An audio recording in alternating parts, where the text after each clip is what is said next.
আমি আগেও বলেছি যে ভিপি নূরের উপর যে হামলাটা হয়েছে গতকাল এটা সম্পূর্ণ পরিকল্পিত।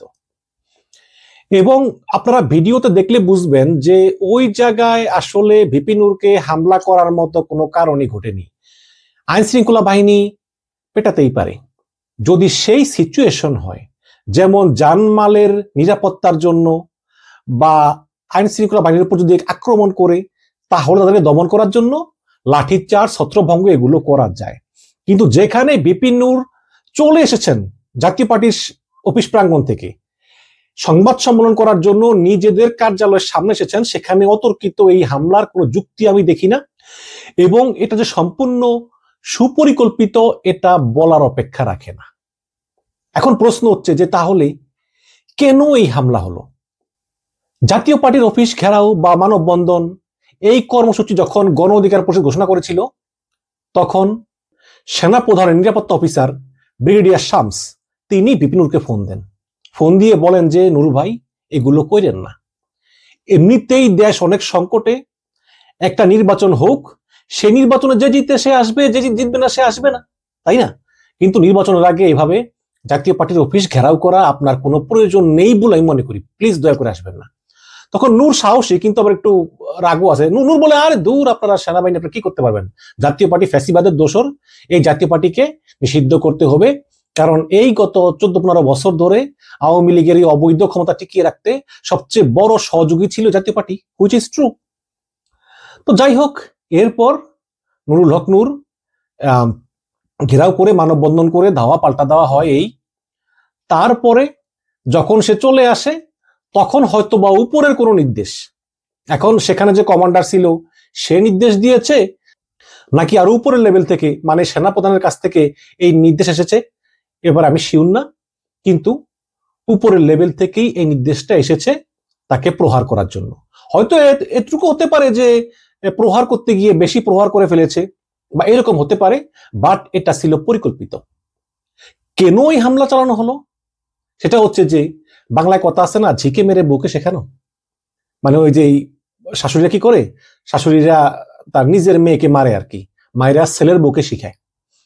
তো এখানে শাশুড়ি হচ্ছে সেনাবাহিনী, আর ঝিটা তো বুঝলাম যে ঝি হচ্ছে ভিপি নূর। তাহলে বউটাকে, বউটা হচ্ছে এনসিপির হাসনাত সার্জিস। ভিপি নূরের গায়ে আঘাত করে হাসাদেরকে দেখালো যে ভবিষ্যতে যদি কোনো মবের চেষ্টা করো, তাহলে তোমাদের পরিণতিও কিন্তু এই নূরের মতো হবে।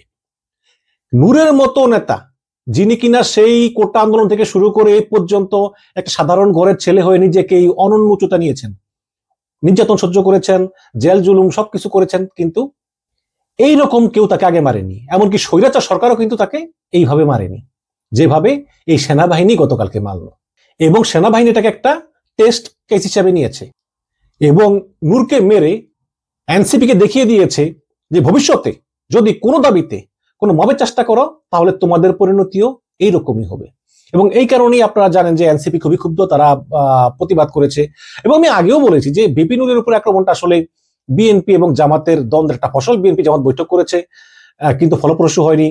তখন জামাত মনে করতেছে যে হয়তো বিএনপি আওয়ামী লীগের মতো জাতীয় পার্টিকে নিয়ে এটা নির্বাচন করতে পারে, এবং সেখানে জাতীয় পার্টির ব্যানারে ফ্যাসিবাদী আওয়ামী লীগ যোগ দিতে পারে।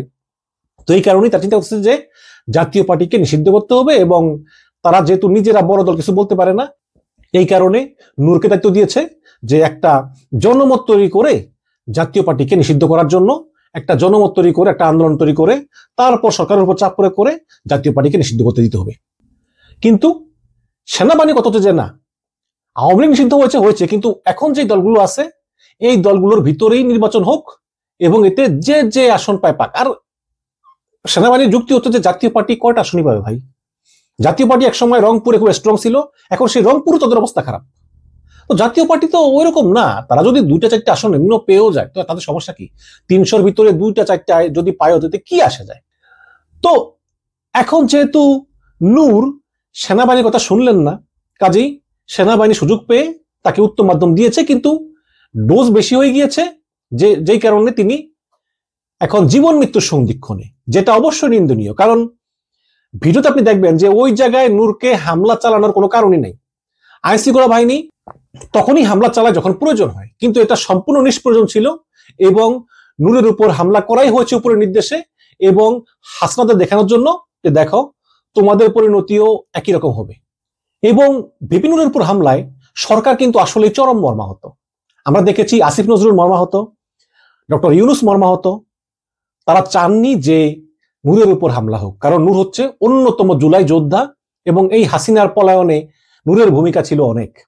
সুতরাং এই সরকারের আমলে এই জুলাই যোদ্ধা নূরের উপর সেনাবাহিনীর আক্রমণ ডক্টর ইউনূস সহজভাবে নিতে পারেননি, তিনি মনে কষ্ট পেয়েছেন। আমরা যদি শেখ হাসিনার আমলে ভিপি নূরের উপর হামলার জন্য শেখ হাসিনাকে দায়ী করি, তাহলে ইউনূসের আমলে নূরের উপর হামলার জন্য আমরা কাকে দায়ী করব? ইউনূসকে তো দায়ী করবো, তাই না? তো এই কারণে ডক্টর ইউনূস তিনি খুবই মনে কষ্ট পেয়েছেন এবং তার মন খারাপ এবং তিনি এটার প্রতিবাদও জানিয়েছেন। এখন অনেকে হাসাহাসি করে যে যে সরকার প্রধান প্রতিবাদ জানায় কার কাছে? মানুষ তো প্রতিবাদ জানায় সরকারের কাছে, কিন্তু সরকার প্রধান প্রতিবাদ জানায় কার কাছে? কারণ সেনাবাহিনী সরকারের অধীনে, পুলিশ সরকারের অধীনে। তাহলে সেখানে ডক্টর ইউনূস বা আসিফ নজরুল তারা যে প্রতিবাদ জানায়, এই প্রতিবাদ তারা কার কাছে জানায়? কারণ তারাই তো সরকার। কিন্তু দর্শক, আমরা তো জানি যে সরকারের কন্ট্রোলে সবকিছু নাই, কিচ্ছু নাই সরকারের কন্ট্রোলে। সচিবালয় চালায় আমলারা, সেনাবাহিনী চালায় সেনাপ্রধান, পুলিশ বাহিনী চালায় কিছু লোকজন, উপদেষ্টা। ইউনূসের কন্ট্রোলে কিছু নাই, ইউনূসের কথা কেউ শোনেও না। এখন সরকার বলতেছে যে নূরের উপর হামলাকারীদের বিচার বিভাগীয় তদন্তের আওতায় আনবো এবং যারা যারা দোষী তাদের শাস্তির ব্যবস্থা করব। ভালো কথা। তাহলে যেই সব পুলিশগুলো দোষী, ইনক্লুডিং ওই যে লাল গেঞ্জিওয়ালা, ও নাকি মিজান নাম, ওসি ড্রাইভার, পল্টন থানার ওসি ড্রাইভার, তো সবাইকে আপনি শাস্তির আওতায় আনলেন। হ্যাঁ, পুলিশদেরকে শাস্তির আওতায় আনতে পারবেন, আমার মনে এটুকু বিশ্বাস আছে। কিন্তু নূরকে কিন্তু পুলিশেরা পিটায়নি, পুলিশেরা পিটিয়েছে নূরের কর্মীদেরকে। নূরকে স্বয়ং সেনাবাহিনী পিটিয়েছে। এখন সেনাবাহিনীর যে 3, 4, 5 জন বা 6 জনই ধরি যারা নূরের উপর হামলার সঙ্গে জড়িত, আপনি কি পারবেন তাদের আইনের আওতায় আনতে? আপনার তো সেনাবাহিনীর উপর কোনো কন্ট্রোল নাই। সেনাবাহিনী আপনার কথা শোনে না, আপনিও সেনাবাহিনীর কথা শুনেন না। পারবেন? পারবেন তো না। তো এই হচ্ছে কি অবস্থা। এখন ডক্টর ইউনূস আগামীকালকে 3টা বড় দলের মিটিং ডেকেছেন। বিকাল 3টায় কথা বলবেন বিএনপির সঙ্গে, 4:30টায় কথা বলবেন জামাতের সঙ্গে এবং 6টায় কথা বলবেন এনসিপির সঙ্গে। খেয়াল করবেন, প্রথমে তিনি 3টায় কথা বলবেন বড় দল বিএনপির সঙ্গে, কথা বলে তিনি বিএনপির মনোভাব নেবেন। তারপর 4:30টায় কথা বলবেন জামাতের সঙ্গে, দ্বিতীয় বৃহত্তম দল জামাত ইসলামের মনোভাব জানবেন। তো এই 2 দলের মনোভাব জেনে সর্বশেষে সন্ধ্যার পরে তিনি বসবেন 6টার দিকে এনসিপির সঙ্গে। যেই এনসিপি তাকে নিয়োগ দিয়েছে, তিনিই তো বলেন যে এনসিপি বা ছাত্ররা আমাকে নিয়োগ দিয়েছে। সুতরাং এই এনসিপির সঙ্গে তিনি বসে বিএনপি এবং জামাতের সঙ্গে কি আলাপ হলো, কতটুকু ঐকমত্য হলো বা কতটুকু বিষয় একমত বা কিরকম সহযোগিতা করবে, এই সব বিষয় নিয়ে তিনি এনসিপির সঙ্গে একটা ডিটেলস আলোচনা করবেন। আলোচনা করে তিনি সিদ্ধান্ত নেবেন। কি সিদ্ধান্ত নেবেন? আমি মনে করি যে আগামীকালকে তিনি অনেক গুরুত্বপূর্ণ সিদ্ধান্ত নেবেন। কারণ ডক্টর ইউনূস কিন্তু এইভাবে থাকতে চান না। ইউনূস কিন্তু এর আগেও বলেছেন যে আমি পদত্যাগ করব। আমার মনে হয় যে আবারও তিনি সে একই আওয়াজ দিবেন। কারণ যদি সরকার প্রধান হয়ে সরকারের উপর কোনো কন্ট্রোল না থাকে, যেমন তিনি সেনাবাহিনী প্রধানকে সরাবেন, সেখানেও বিএনপির আপত্তি, জামাতের আপত্তি, সেনাবাহিনীর প্রতি কোনো কন্ট্রোল নাই, সচিবদের প্রতি কোনো কন্ট্রোল নাই, সচিবরা বিএনপি লোকদের কথা শোনে কিন্তু সরকারের কথা শোনে না। তারপরে ইউনূসের 3টা কাজ: সংস্কার, বিচার, নির্বাচন। সংস্কার হচ্ছে না, বিএনপি এটার বিরোধিতা করে, জামাত এটার বিরোধিতা করে। এখন নির্বাচনও হচ্ছে না। ডক্টর ইউনূস বারে বারে বলেছেন যে ফেব্রুয়ারির প্রথম সপ্তাহে নির্বাচন হবে, কিন্তু জামাত বলতেছে যে আমি প্রপোর্শনাল রিপ্রেজেন্টেশন না হলে আমি নির্বাচন করব না। কিন্তু বিএনপি বলে আমরা আগের পদ্ধতিতেই করব। তো আগামীকালকে ডক্টর ইউনূস জামাত এবং বিএনপিকে বলবেন যে দেখো, আমার সবচেয়ে প্রধান কাজই হচ্ছে একটা সুষ্ঠু নির্বাচন করা, কিন্তু সেই নির্বাচন যদি আমি করতে না পারি, সেই নির্বাচনে যদি বিএনপি অংশ নেয়, জামাত অংশ না নেয়, তাহলে তো সেই নির্বাচন কোনো নির্বাচন হবে না। এবং তাহলে আমার দায়িত্ব থেকে কি লাভ? তাহলে আমি এই দায়িত্ব চাই না। বিএনপি এবং জামাত, তোমরা যদি নির্বাচন কোন পদ্ধতিতে হবে এই ব্যাপারে তোমরা একমত না হও, হয়তো এও বলতে পারে যে সেনাবাহিনীর উপর আমি যে কন্ট্রোল আনতে চাই, সেই কন্ট্রোল আনার ব্যাপারে যদি তোমরা একমত না হও, তাহলে তো আমার ক্ষমতা থেকে লাভ নেই। তবে আমার মনে হয় যে সেনাবাহিনীর কথা নাও বলতে পারে, যেহেতু নির্বাচন অল্প কয়েকদিন বাকি আছে। তবে সেনাবাহিনী এখন যে ম্যাজিস্ট্রেসি পাওয়ার নিয়ে মাঠে আছে, সেটা রাখবে কি রাখবে না, এটা নিয়ে আলাপ হতে পারে। তবে আমার মনে হয় যে সেনাবাহিনী থাকবে, সেনাবাহিনীকে উইথড্র করবে না। তবে সেনাবাহিনী কিন্তু খুব মাইন্ড করেছে। যেমন গতকালকে যখন সেনাবাহিনীর বিরুদ্ধে সবাই বিষেধাজ্ঞা শুরু করলো, প্রত্যেকটা রাজনৈতিক দল বিষেধাজ্ঞা শুরু করলো, অনেক জনসাধারণ তারা বলতেছে সেনাবাহিনী বাড়াবাড়ি করছে, সেনাবাহিনী বিভিন্নকে মেরেছে। সেনাবাহিনীর কিছু গ্রুপ মনে করেছিল যে নূর যেহেতু এখন অত্যন্ত বিতর্কিত, নূর টাকা পয়সা খায়, তারপরে নূর চান্দাবাজি করে, নূরের বিরুদ্ধে ইলিয়াস লাগছে, পিনাকি লাগছে, তারা অনবরত নূরের বিরুদ্ধে ভিডিও বানায়, কাজে আমরা যদি নূরকে মারি তাহলে হয়তো পাবলিক খুশি হবে। কিন্তু পাবলিক উল্টো সেনাবাহিনীর বিরুদ্ধে ভয়ঙ্কর রিঅ্যাকশন দেখিয়েছে, এবং এই কারণে আজকে সেনাবাহিনী গোসা করেছে।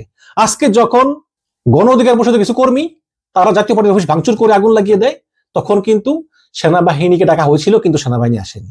কারণ সেনাবাহিনীর কথা হচ্ছে যে আমরা গিয়ে কষ্ট করব, আমরা গিয়ে মব দমন করব, ওদিকে বদনাম হয় আমাদের উপরে, তার চেয়ে দরকার নাই, পুলিশ যা করে করুক আমরা যাব না। তো যেই সেনাবাহিনী গতকালকে গিয়ে অতিরিক্ত বাড়াবাড়ি করে একটা লোককে একদম জীবন মৃত্যু সন্ধিক্ষণে পাঠিয়ে দিল, সেই সেনাবাহিনী আজকে আবার গোসা করে রাগ করে স্পটেই আসলো না।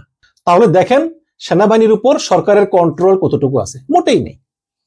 এখন আগামীকালকে ডক্টর ইউনূস বিএনপি ও জামাতকে বলতে পারেন যে তোমরা যদি নির্বাচনে উভয় দল অংশগ্রহণ না করো এবং এই সংস্কারের ব্যাপারে এবং কোন পদ্ধতিতে নির্বাচন হবে সে ব্যাপারে একমত না হও, তাহলে বাবা আমি আর এখানে থাকতে চাই না, তোমরা নতুন একজন নির্ধারণ করো, তার কাছে ক্ষমতা দিয়ে আমি চলে যাব। সুতরাং এই রবিবার খুবই গুরুত্বপূর্ণ দিন। আজকে নির্ধারণ হবে যে নির্বাচন হবে কি হবে না, আর যদি হয়ও তাহলে আগের নিয়মই হবে নাকি আনুপাতিক হারে হবে।